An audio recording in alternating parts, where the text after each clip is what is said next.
Baik, bismillahirrahmanirrahim. Assalamualaikum warahmatullahi wabarakatuh. Bapak Ibu guru hebat yang saya hormati, izinkan saya Iksan Megaryawan CP Angkatan 9 SMP Negeri Kuningan untuk memaparkan kaitan dengan diskriminasi, menyebarkan pemahaman dan penerapan pengalaman budaya positif. Nah, sebelum kita memulai kegiatan ini, marilah kita buka acara ini dengan basmalah bersama-sama. Bismillahirrahmanirrahim. Baik, kita mulai Bapak Ibu hebat kaitan dengan penyebaran pemahaman dan penerapan pengalaman budaya positif. Selamat datang para guru hebat. Mari kita belajar bersama, berkolaborasi, saling mendukung demi mewujudkan disiplin positif di sekolah yang kita cintai ini. Baik Bapak Ibu, di sini kaitan dengan konsep inti budaya positif yang ingin dipaparkan, yaitu tentang pertama, perubahan paradigma belajar, disiplin positif, motivasi perilaku manusia, kebutuhan dasar, posisi kontrol, restitusi, keyakinan kelas, dan segitiga restitusi. Nah, ini yang ingin saya sampaikan kepada Bapak Ibu. Bapak Ibu, di sini bukan saya menggurui ya, pada intinya kita sharing saja, kita berbagi ilmu gitu ya. Baik, kita mulai. Yang pertama adalah perubahan paradigma belajar. Pembelajaran dengan paradigma baru merupakan pembelajaran yang dirancang berdasarkan prinsip pembelajaran berdiferensiasi, sehingga para peserta didik belajar sesuai kebutuhannya berdasarkan tahapan teori psikologi modern untuk mewujudkan profil belajar Pancasila. Nah, di sini ada profil belajar Pancasila. Yang pertama, Bapak Ibu, apa? Beriman, bertakwa kepada Tuhan Yang Maha Esa, dan berakhlak mulia. Yang kedua, kebinekaan global. Yang ketiga, bergotong-royong, mandiri, kreatif, dan bernalar kritis. Nah, ini kaitan dengan profil belajar Pancasila. Nah, ini kaitan dengan disiplin positif. Ada tokoh pendidikan di hadiah Jawa menyatakan bahwa di mana ada kemerdekaan, disitulah harus ada disiplin yang kuat. Sungguh pun disiplin itu bersifat self disiplin, yaitu kita sendiri yang mewajibkan kita dengan sekeras-kerasnya, tetapi itu sama saja. Sebab kalau kita tidak cakap melakukan disiplin, wajiblah penguasa lain mendisiplinkan diri kita. Dan peraturan demikian itulah harus ada di dalam suasana yang merdeka. Ini menurut di hadiah Dewan Barat. Baik Bapak Ibu, kita lanjut. Nah, ini disiplin positif. Disiplin ini berasal dari kata disiplin yang artinya adalah belajar. Disiplin mengacu pada disiplin diri yang memiliki tanggung jawab terhadap apa yang dilakukan berdasarkan nilai-nilai yang diyakini. Kemudian disiplin positif merupakan salah satu cara penerapan disiplin yang bertujuan untuk menumbuhkan kesadaran serta memberdayakan peserta didik tanpa imbalan, penghargaan, reward, ancaman atau hukuman. Jadi menerapkan disiplin itu tentunya tujuannya untuk meningkatkan atau menumbuhkan kesadaran peserta didik. Sebagai pendidik, tujuan kita adalah menciptakan peserta didik yang memiliki disiplin diri, sehingga mereka berperilaku mengacu pada nilai-nilai kebajikan universal dan memiliki motivasi prinsip dalam perubahan perilaku ke arah yang lebih baik. Bapak Ibu yang saya hormati, nah di sini ada kebutuhan dasar manusia. Nah, kebutuhan dasar manusia adalah sebagai sesuatu yang kita lakukan untuk mendapatkan apa yang kita inginkan. Seluruh tindakan yang kita lakukan tentunya memiliki tujuan tertentu, dan semua usaha terbaik yang kita lakukan adalah dalam rangka agar kebutuhan dasar kita terpenuhi dengan baik. Nah, di sini ada 5 kebutuhan dasar manusia.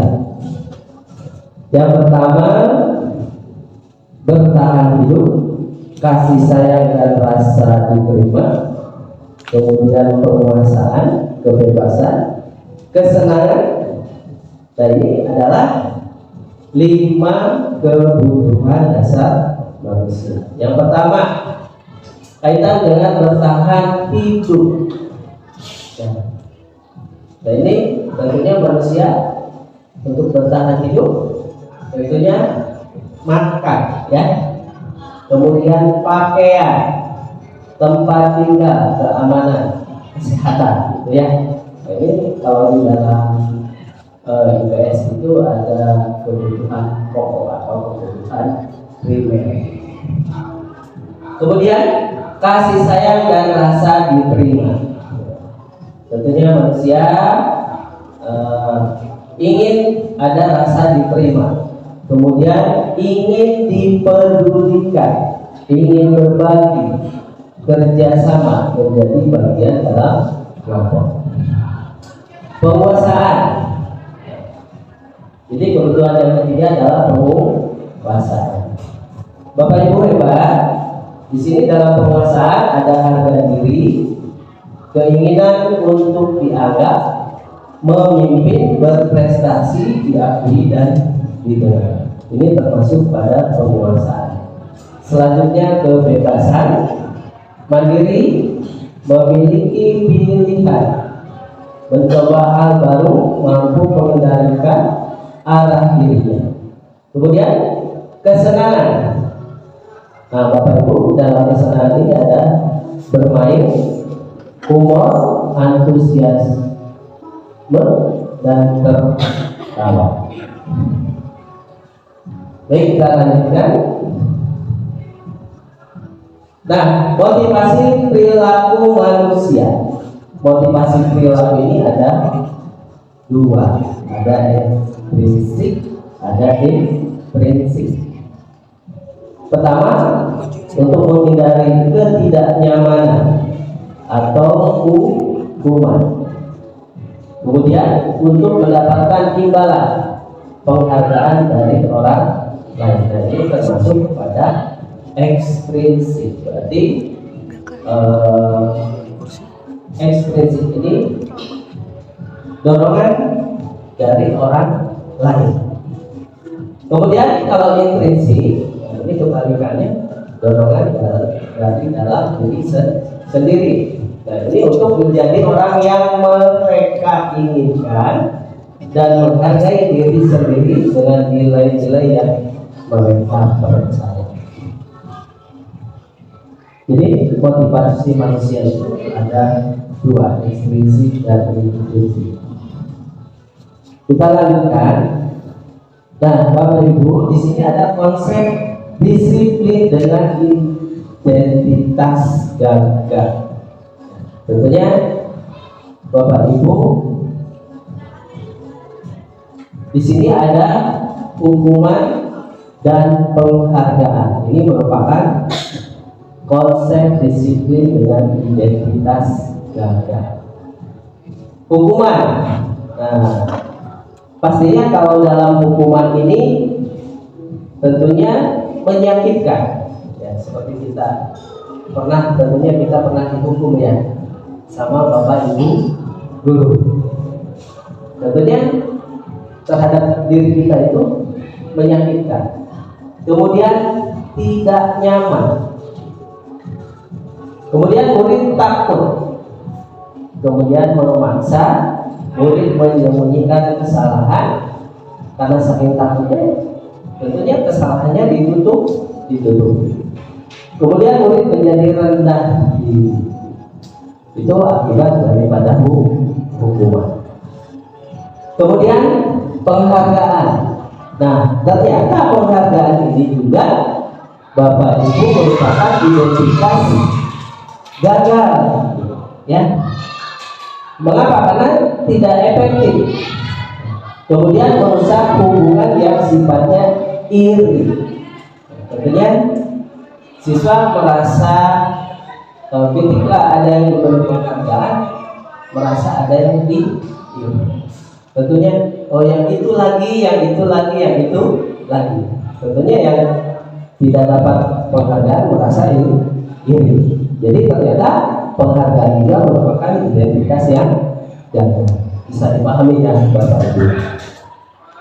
Kemudian mematikan kreativitas, menghukum dengan sistem ranking. Makanya sekarang ranking ditiadakan ya. Paling ya pasti ditiadakan. Kenapa? Ya, tidak efektif gitu ya, karena tidak efektif. Kemudian merampas hak menghargai diri. Nah ini jadi ternyata penghargaan juga merupakan identitas gagah. Baik Bapak Ibu, kita lanjutkan. Nah di sini ada konsep disiplin dengan identitas sukses. Tadi ada gagal, sekarang ada identitas sukses. Ada yang dinamakan konsekuensi, ada restitusi. Nah, konsekuensi penguatan jangka pendek, perlu monitoring berkelanjutan, jadi terus gitu ya. Stimulus respon. Jadi kaitan dengan konsekuensi ini, stimulus respon, ada sebab, ada akibat. Murid menghormati peraturan, menghilangkan waktu untuk memenuhi kesalahan. Kemudian ada restitusi. Nah, restitusi ini tadi kalau konsekuensi kaitan stimulus respon, sebab akibat. Kalau restitusi adalah teori kontrol. Nah, siswa bertanggung jawab untuk perilakunya. Ini restitusi. Fokus pada pemecahan masalah jangka panjang. Kemudian murid menghormati dirinya dan orang lain. Murid bersemangat memperbaiki kesalahan. Ini bedanya antara konsekuensi dan restitusi. Bisa dipahami. Baik, kita lanjutkan. Nah, konsep disiplin, pendekatan restitusi. Di sini ada sebuah cara menanamkan disiplin positif pada murid. Nah, pengertian restitusi ini adalah proses menciptakan kondisi bagi murid untuk memperbaiki kesalahan mereka sehingga mereka bisa kembali pada kelompok mereka dengan karakter yang lebih baik. Ini pengertian restitusi Bapak Ibu. Cirinya yang pertama bukan menebus kesalahan, namun belajar dari kesalahan. Kemudian memperbaiki hubungan, tawaran bukan paksaan. Ini ciri dari restitusi. Menuntun untuk melihat ke dalam diri, kemudian mencari kebutuhan dasar yang mendasari tindakan, menguatkan dan fokus mencari solusi. Nah, ini ciri daripada restitusi.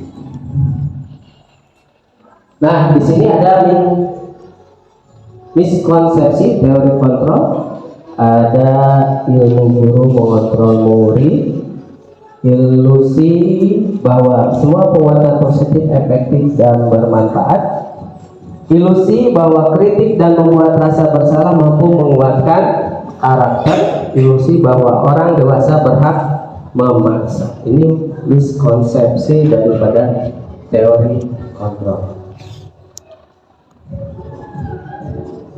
Bapak Ibu, di sini ada mengubah paradigma stimulus respon ke pendekatan teori kontrol.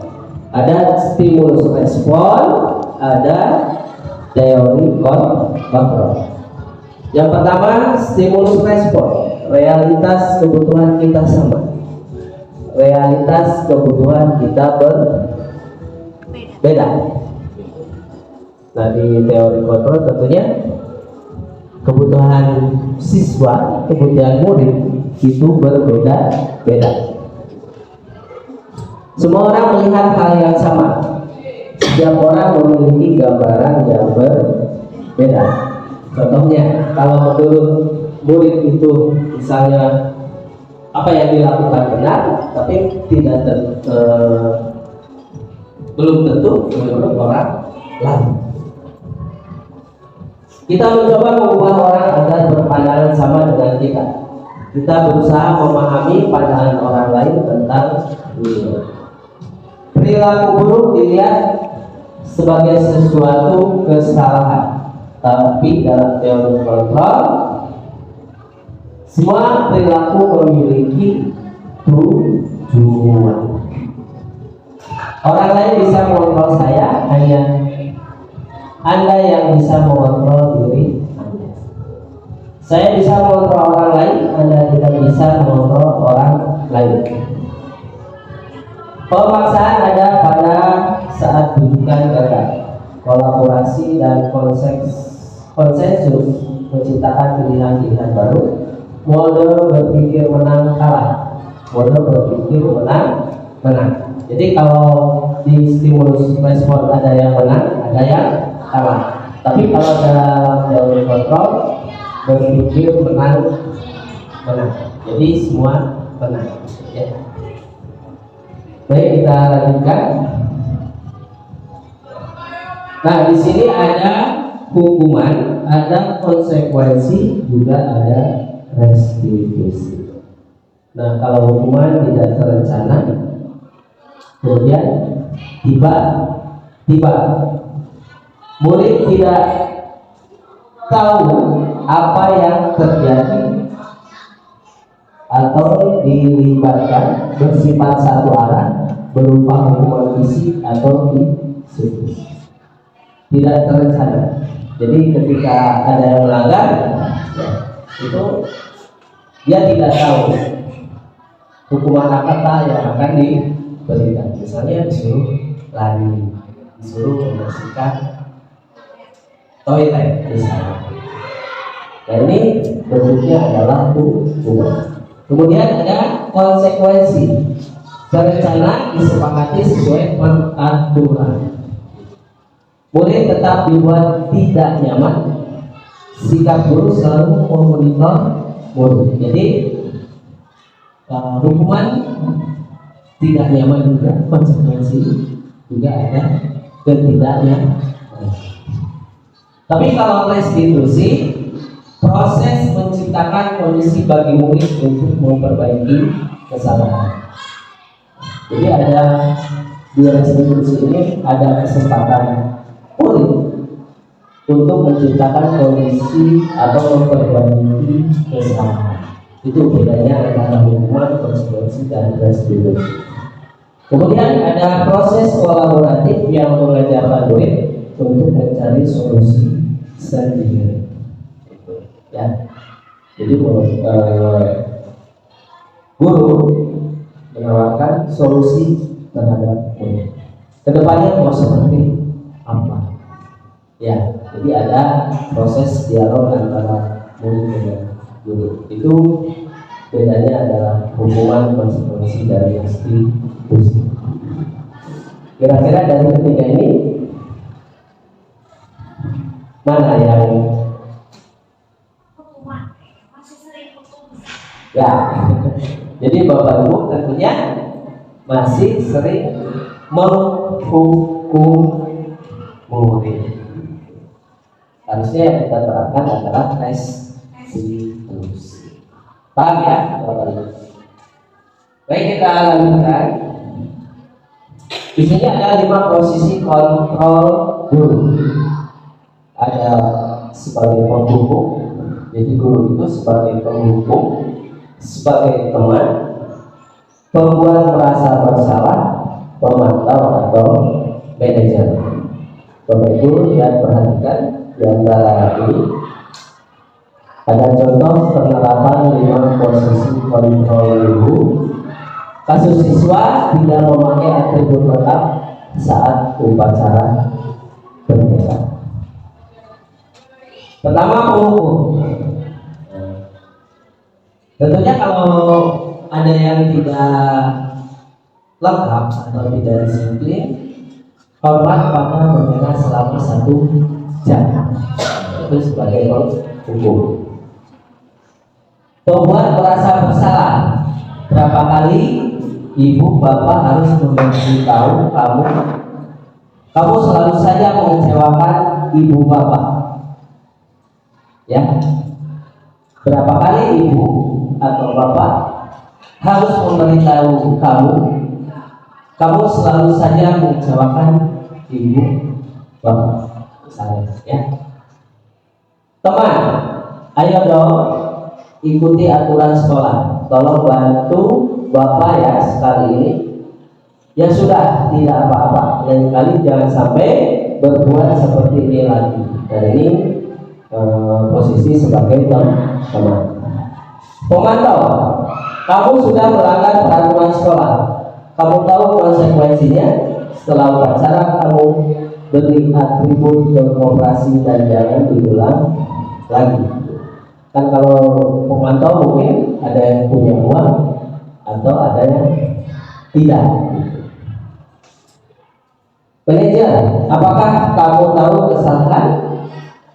Ya, apakah kamu tahu kesalahanmu? Kira-kira bagaimana kamu memperbaiki kesalahanmu? Kira-kira pertanyaan yang di antara penghukum, pembuat merasa bersalah, teman, pemantau, manajer, tentunya ada di posisi mana ya? Kira-kira Bapak Ibu?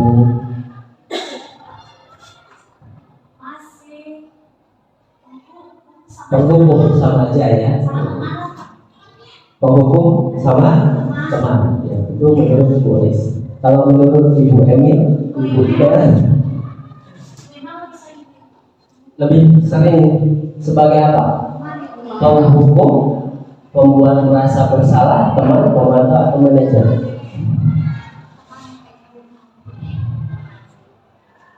Ya, jadi penghukum dan teman sama seperti ini. Baik, kita lanjutkan. Keyakinan kelas. Mengapa keyakinan kelas bukan peraturan kelas? Nah, Bapak Ibu, bedanya antara keyakinan kelas dengan peraturan kelas. Nah, kalau keyakinan kelas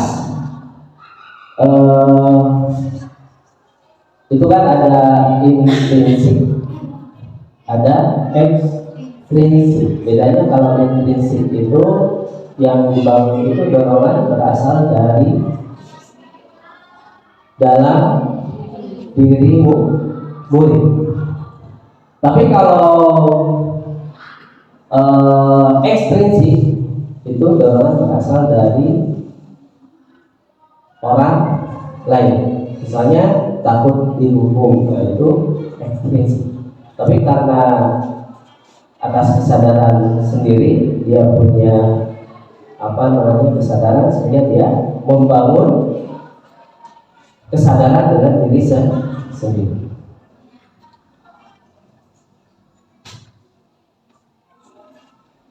Nah, seseorang akan lebih tergerak dan bersemangat untuk menjalankan keyakinannya daripada hanya sekedar mengikuti serangkaian peraturan tertulis tanpa makna.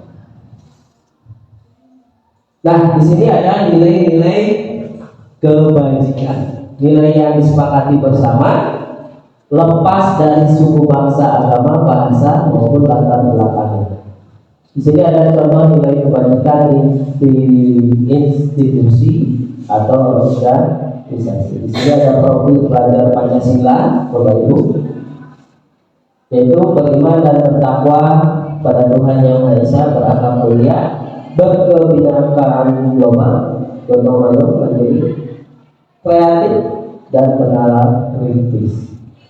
Kemudian toleransi, rasa hormat, integritas, mandiri, menghargai, antusias, empati, keingintahuan, kreativitas, kerjasama, percaya diri, dan komitmen.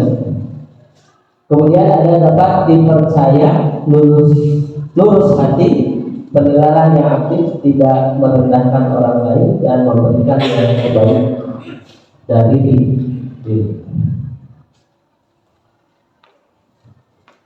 Tahapan menciptakan program kebajikan, Bapak Ibu. Tentukan nilai-nilai kebajikan yang ingin dijadikan perhatian utama di sekolah Anda. Curah pendapat dalam kelompok. Sempurnakan beberapa daftar nilai-nilai kebajikan yang utama. Bahas kembali dalam kelompok utama. Buatlah poster atau muat di sosial media keyakinan kelas Anda, ya. Nah, pembentukan keyakinan kelas bersifat abstrak berupa pernyataan universal, sedikit saja agar mudah diingat, sesuai dengan kondisi kelas dan sekolah sehingga mudah diterapkan. Semua warga sekolah, warga kelas dilibatkan saat membuat keyakinan kelas. Nah, di sini ada segitiga restitusi. Yang pertama, validasi tindakan yang salah, menstabilkan identitas, kemudian menanyakan keyakinan kelas. Ini langkah-langkah segitiga restitusi. Suatu proses dialog yang dijalankan oleh guru agar dapat menghasilkan murid yang mandiri dan bertanggung jawab. Bapak Ibu, di sini ada menstabilkan identitas berdasarkan prinsip membuat kesalahan, bagian dari proses pembelajaran. Nah, ini adalah untuk menstabilkan identitas ketika ada permasalahan atau ada siswa yang melanggar, tentunya kita harus menstabilkan dulu identitas. Berbuat salah itu wajar. Jadi ketika ada yang salah itu siswa itu jangan tiba-tiba dimarahi. Jadi bagaimana supaya siswa itu tidak merasa dimarahi? Kita tanyakan dulu, berbuat salah itu wajar, gitu ya. Tidak ada manusia yang sempurna. Bapak juga pernah melakukan kesalahan. Jadi ada dikembalikan gitu ya pada guru yang menangani masalah itu. Jadi Bapak juga pernah mengalami kesalahan. Jadi tidak langsung marah-marah atau apa gitu ya, atau langsung memberikan hukuman tanpa jelas sebab akibat. Bapak tidak mau mencari siapa yang salah. Bapak ingin mencari solusi dari permasalahan ini. Ya. Kamu berhak merasa begitu. Nah, ini adalah menstabilkan identitas.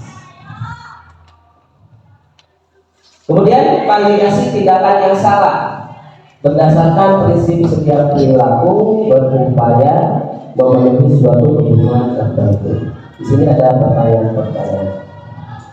Kamu pasti punya alasan mengapa melakukan hal itu.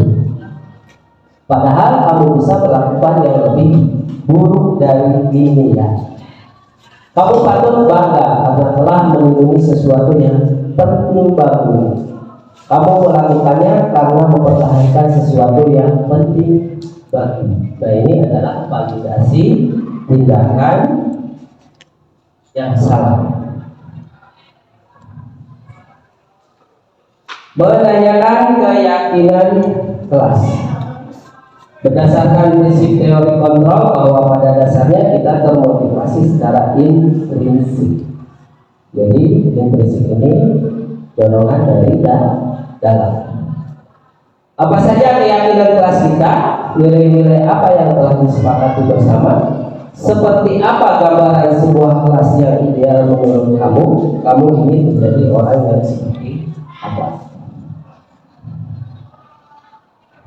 Baik, Bapak Ibu, kesimpulan bahwa dalam penerapan program disiplin positif ini hendaknya guru memiliki standar kepribadian profesional dan sosial yang baik, di mana guru mampu merefleksikan dirinya dalam posisi kontrol saat ini.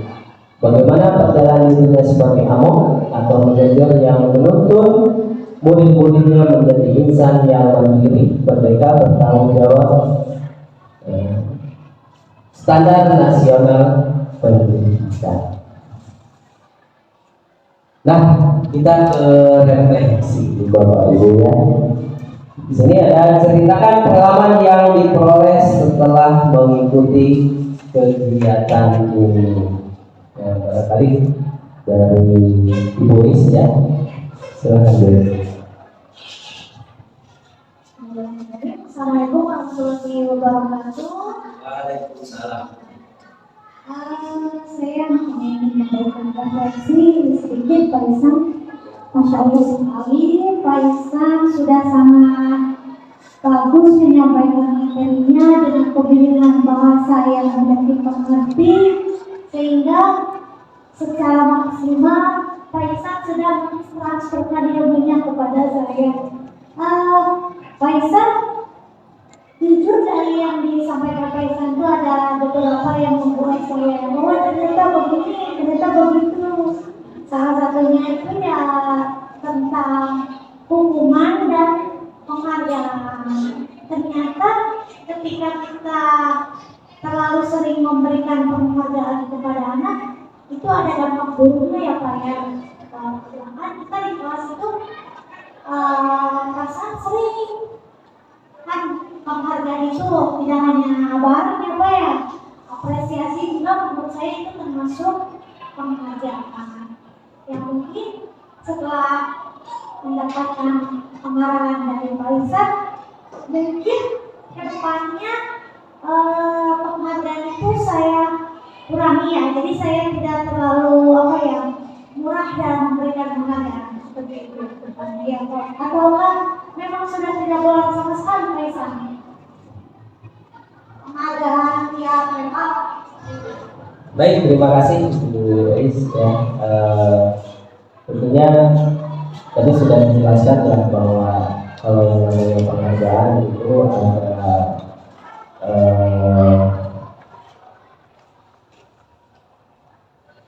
intinya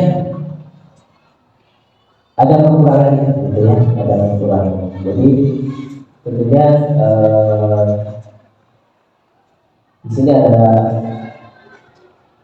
penghargaan, ada hukuman, ya, hukuman juga tentunya kurang baik untuk kita laksanakan.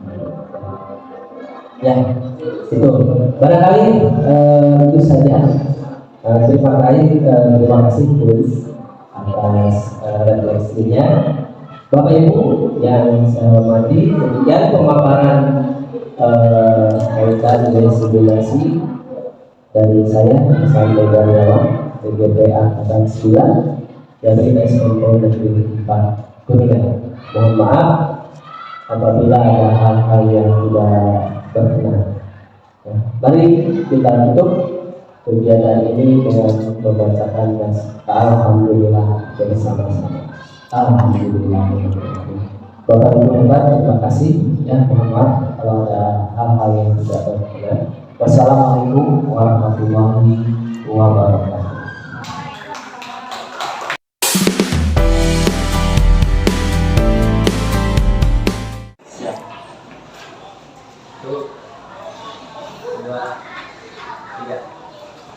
Baik, anak-anak, Assalamualaikum warahmatullahi wabarakatuh. Waalaikumsalam warahmatullahi wabarakatuh. Selamat pagi. Pagi.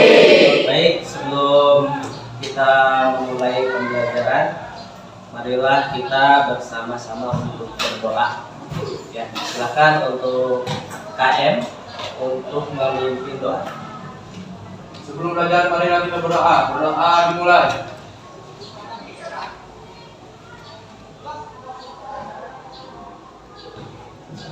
Berdoa selesai. Ya, terima kasih buat anak-anakku 9I yang istiqes gitu ya. Nah, baik, Bapak di sini kaitan dengan tugas ya, kaitan dengan ada di sini bahwa ada kelas impian ya. Contoh, ekstrinsik. Kira-kira kalau kita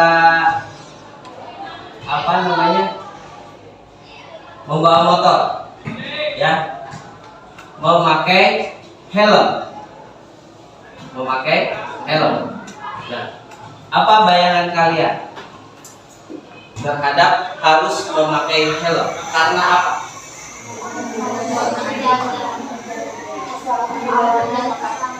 Keamanan dan keselamatan. Apa ada yang dari lain? Peraturan. Karena misalnya kalau yang tidak pakai helm nanti ditilang. Ya. Jadi kalau tadi sudah disebutkan bahwa memakai helm itu karena untuk keselamatan. Nah, itu berarti intrinsik atau ekstrinsik? Intrinsik atau ekstrinsik? Intrinsik. Berarti memang kesadaran ada di dalam diri. Nah, kalau misalnya pakai helm takut karena polisi, berarti ekstrinsik. Karena ada dari luar, dorongan dari luar, karena takut kepada polisi. Nah, itu ya.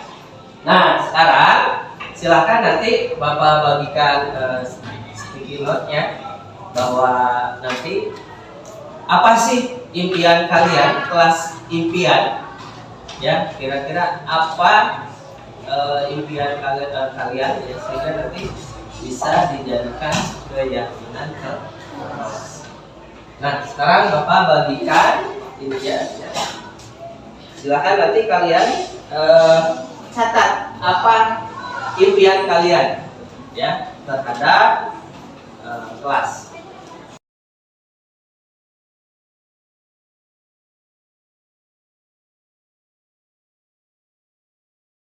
Ya, silakan. Impian kalian itu apa sih impiannya? Apa yang diharapkan oleh kalian?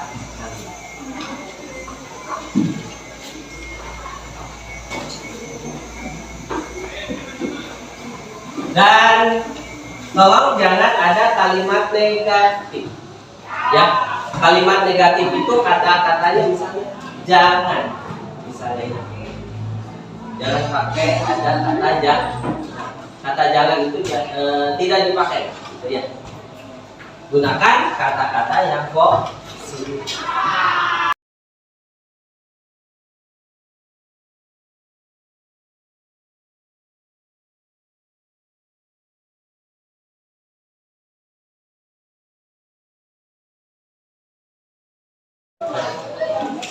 Kalau ada yang sudah, boleh ditempel di sini. Oke, nanti kita bahas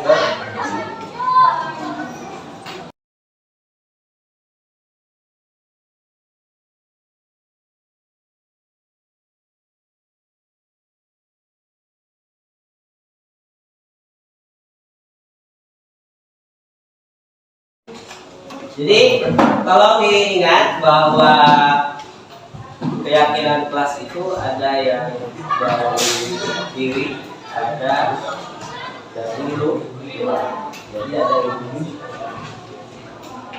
kalau sudah kita bahas ya satu-satu. Nah, ini dari Tania. Ingin mempunyai kelas yang bersih dan tertib, dan ingin juga mempunyai kelas yang dipandang baik oleh guru. Berarti ini kaitan dengan kebersihan. Ini kita pindahkan. Ini kaitan dengan kebersihan. Selanjutnya kelas impian. Lebih kompak lagi, kelas bersih. Berarti ini tentang kekompakan. Yang bersihnya sudah ada ya.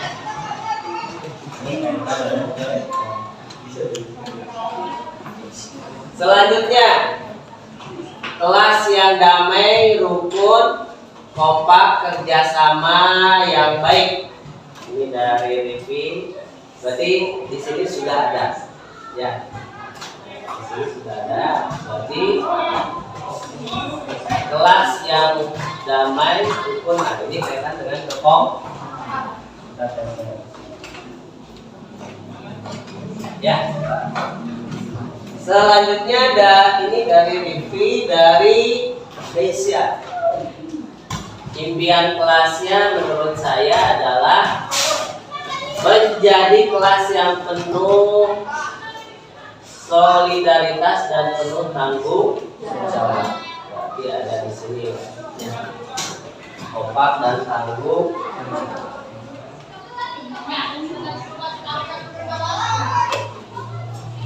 Selanjutnya dari Dwi Kakak. Harus menjadi kelas yang terbaik dari kelas lain. Selalu jaga kebersihan dan kekompakan. Berarti sudah ada di sini, sudah ada di sini. Ya. Harus kelas yang dapat diatur, kebaikan dan tertib. Seharusnya kelas bersih dan asri. Berarti kebersihannya ada, ya. Kemudian ini dari siapa, Bagas ya? Kelas yang dapat diatur dalam kebaikan dan tertib. Berarti di sini kompak ya. Dan penuh tanggung jawab. Bolehlah nanti di sini kita tambahkan kompak, tertib dan tanggung jawab. Kita ke ini dulu. Nanti kita disusun kan. Ya. Nama talent, disiplin dan percaya diri. Berarti kemana nih?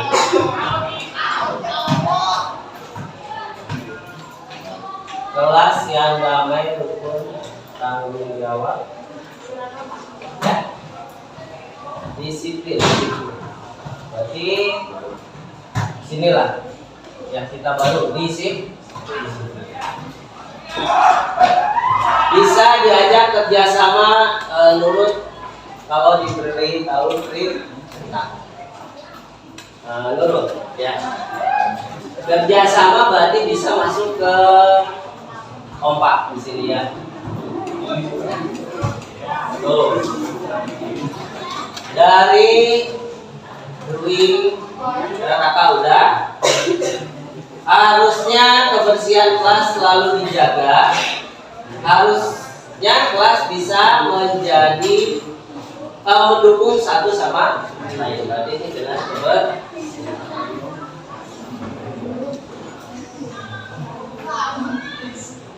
seharusnya tertib dan tenang. Seharusnya kelas bersih, nyaman.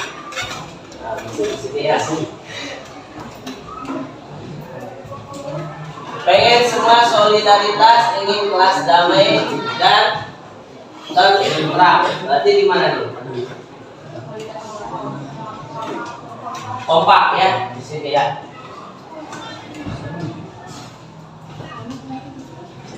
Fauzan, harus tertib di dalam kelas. Kita harus menjaga kebersihan.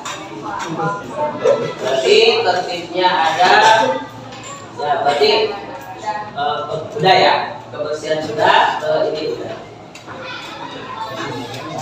Dari Almaira, saya harap saya memiliki kelas yang damai dan tentram, yang solid. Berarti di sini ya.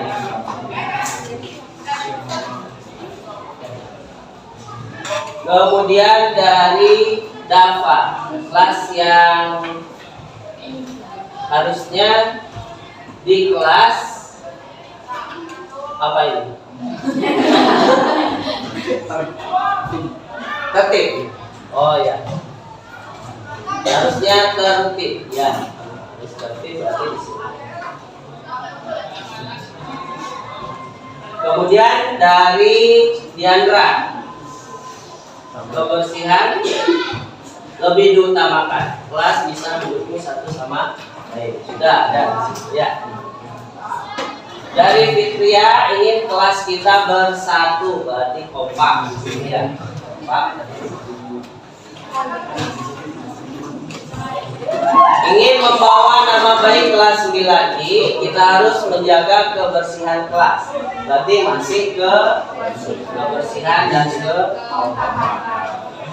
ini dari Rehat. Pahri, mana Pahri? Oh, ya. Kelas harus bersih, harusnya kelas tertib. Berarti bisa ke sini, bisa ke sini. Dari Sipa, kelas harus tertib ya, dan mendengarkan apa yang dikatakan oleh guru ya, ataupun kakek. Menjaga kekeluargaan dan kekompakan yang baik. Berarti masih di sini ya. Tertib dan kompak. Sipa. Saya ingin kelas yang solid. Ini dari Padre. Saya ingin kelas yang damai, menjalin kekerabatan yang erat.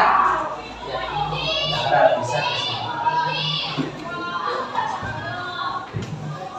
Dari Andre, ada tanda tangannya. Seharusnya jika tidak ada guru, kita diam di dalam kelas. Berarti masuk ke tertib. Kita harus menjaga nama baik ke. Selanjutnya ini Wika, mana Wika? Oh, ya. Ingin menjadi lebih kompak. Berarti sini ya.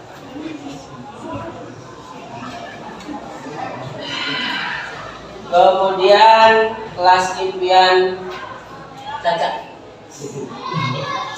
siswa yang bertanggung jawab, siswa yang melaksanakan piket dengan benar dan sungguh. Seperti ini bisa kebersihan ya. tanggung jawab.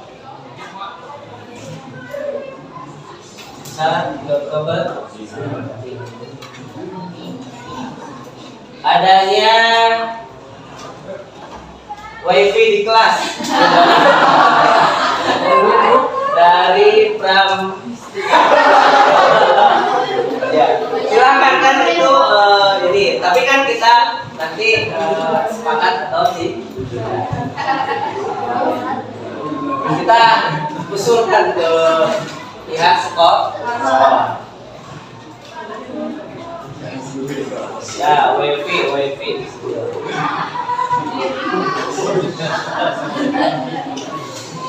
Kelas impian dari Naila. Terciptanya aman dan tentram saat pembelajaran berlangsung. Sebaiknya jika ada guru mengajar, tidak ada guru mengajar, kita harus kondusif mengerjakan tugas yang diberikan. Jadi maksudnya ke disiplin ya.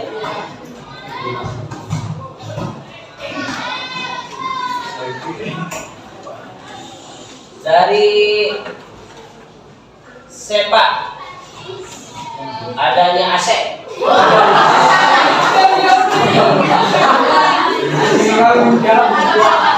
Dan wifi biar lebih gampang menggunakan internet di kelas.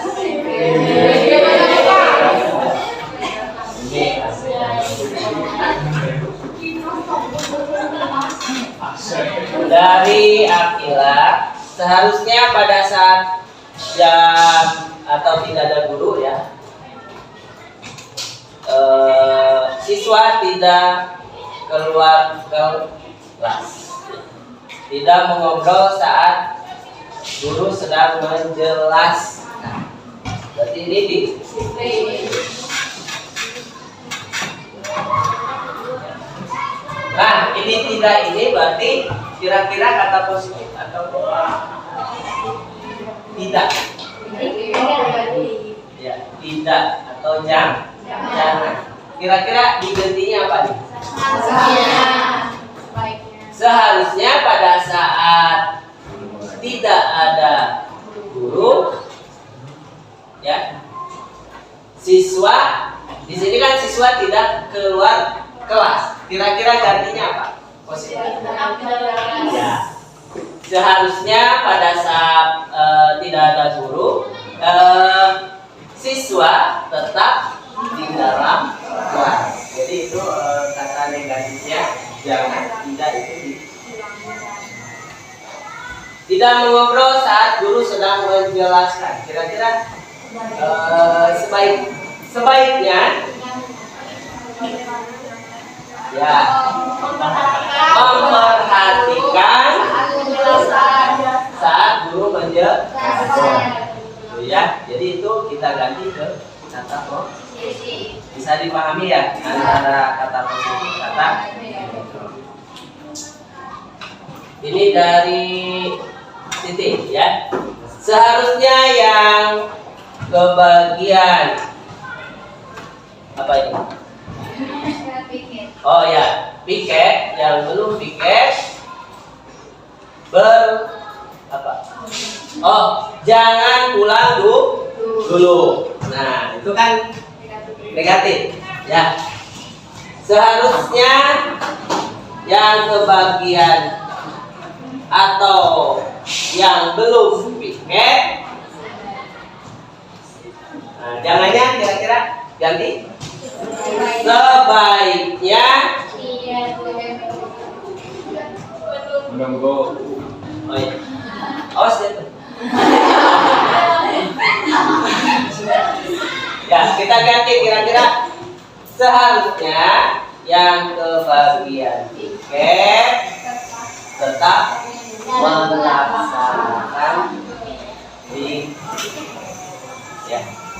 Jadi tidak dan jangannya diganti oleh kata yang positif.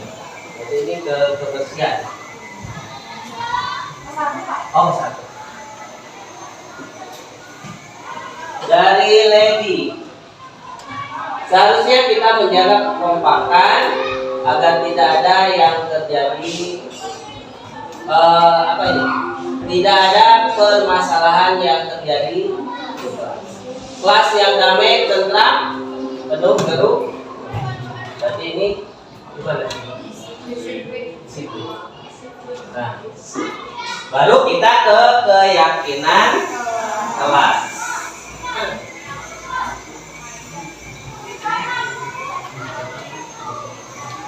Nah, yang pertama,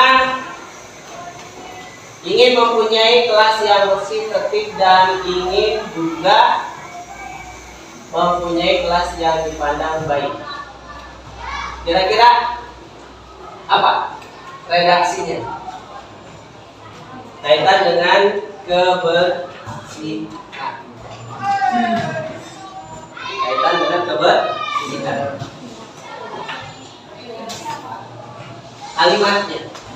Kalimat yang akan menjadi keyakinan apa? Berarti ini kaitan dengan kebersihan. Kira-kira selalu menjaga kebersihan kelas, terus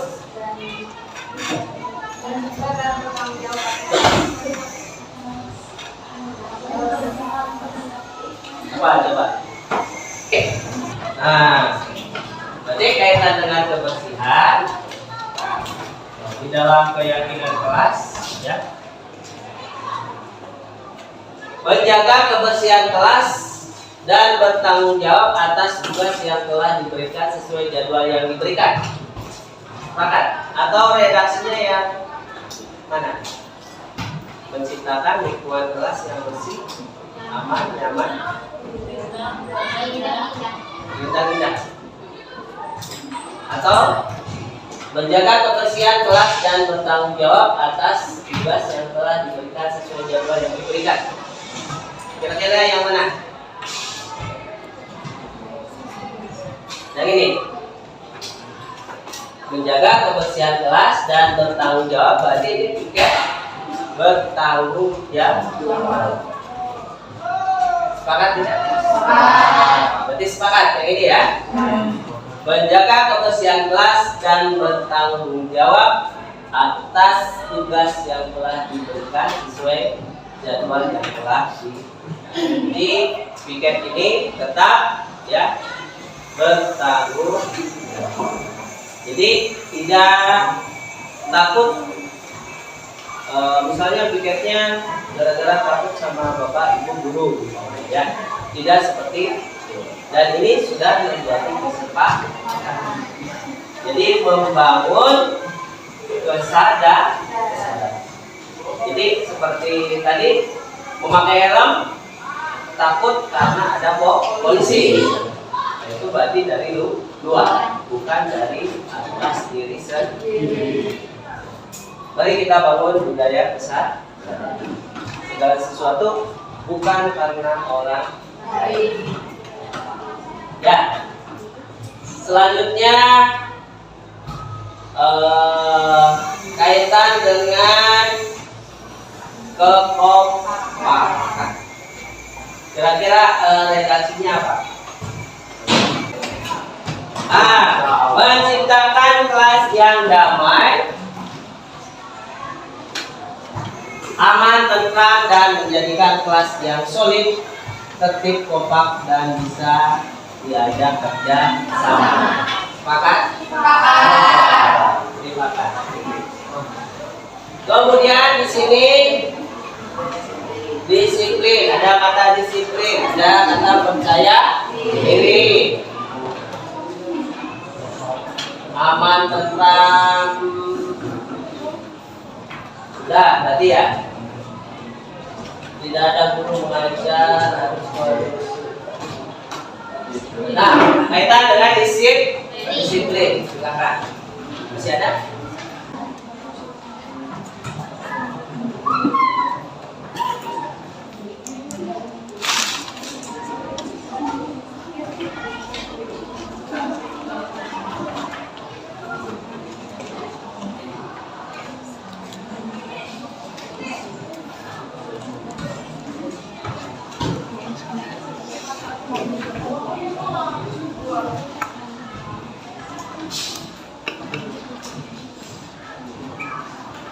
Sudah.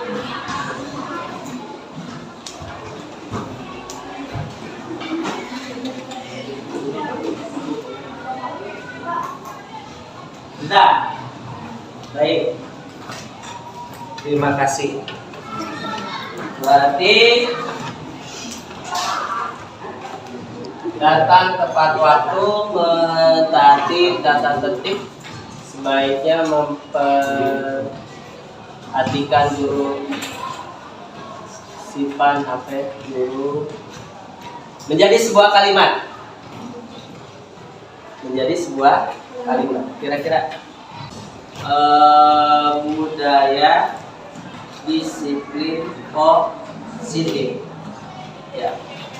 Budaya disiplin positif baik di lingkungan sekolah maupun di luar lingkungan sekolah. Kan disiplin ketika belajar. Berarti kan kalau disiplin itu mentaati segala peraturan. Ya, baik di dalam berarti disiplin positif. Ya. Jadi mentaati segala aturan bukan karena takut sama bapak ibu, tapi atas dan dorongan sendiri. Jadi budaya disiplin positif.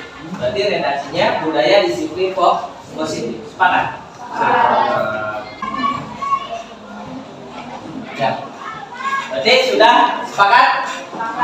Melaksanakan budaya disiplin positif. Misalnya kan disiplin positif itu ketika ada guru, tidak ada guru di dalam kelas. Ketika jam pembelajaran tidak ada jajan, tidak keluar masuk. Kecuali kalau misalnya ke kamar mandi, dan itu harus izin dulu ke bapak ibu guru. Pak izin, kemudian datang lagi, apa yang kita lakukan? Mengucapkan terima kasih. Dan adanya wifi di kelas, AC.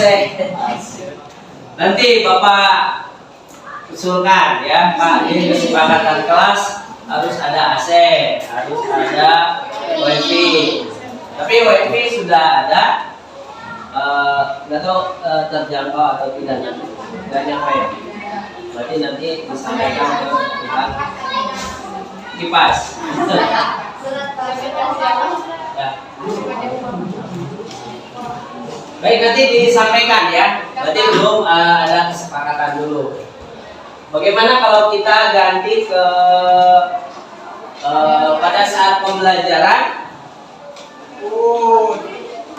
menggunakan handphone atau tidak? Kira-kira apa?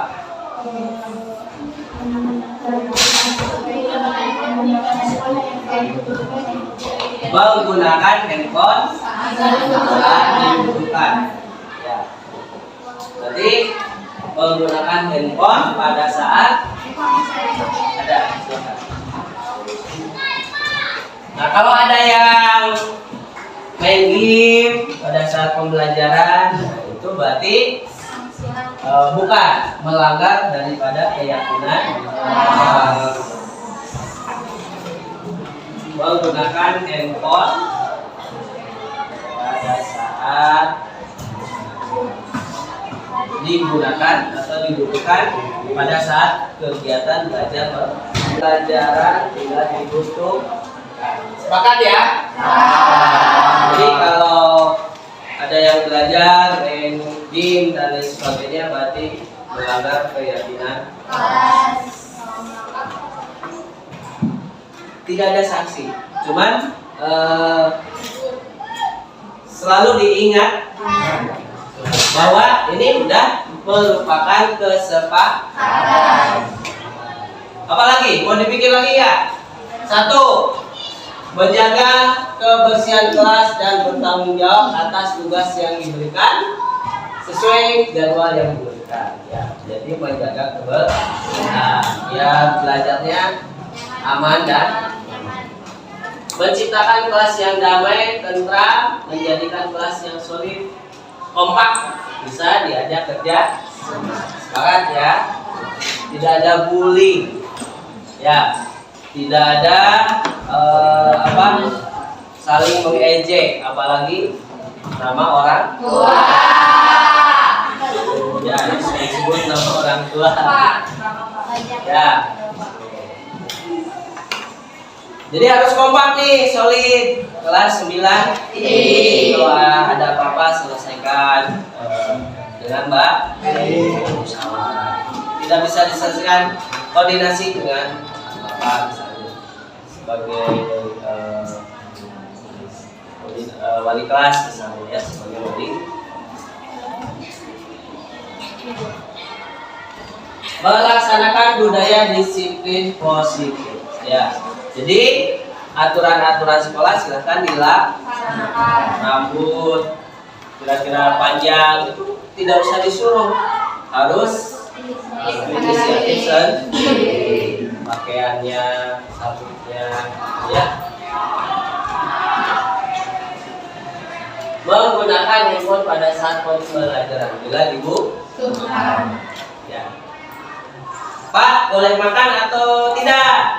Boleh minum atau tidak? Misalnya gitu kan? Saya haus nih. Boleh. Mau dibikin kesepakatan tidak?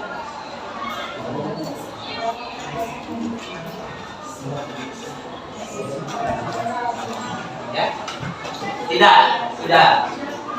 Oh ya, sudah. Sudah dilaksanakan. Ya. Nah ini ya, tolong. Jadi ada beberapa peserta. Ya, satu menjaga kebersihan, dua menciptakan kelas yang kompak, ya, kelas yang solid, seperti bisa diajak kerja, melaksanakan budaya disiplin positif, menggunakan handphone pada saat pembelajaran tidak dibutuhkan. Nah, ini kesepakatan yang telah kita buat ya. Nah ini ya impian ya, kelas impian yang tadi ada beberapa dan ini menjadi keyakinan kelas yang harus kita lakukan. Baik, ada yang ditanyakan? Tidak. Kalau tidak, terima kasih atas kerjasamanya ya. Dan sekali lagi, 9 lagi tetap kompak dan is the best.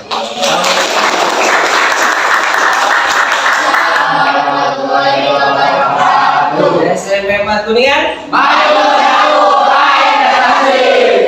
terima kasih.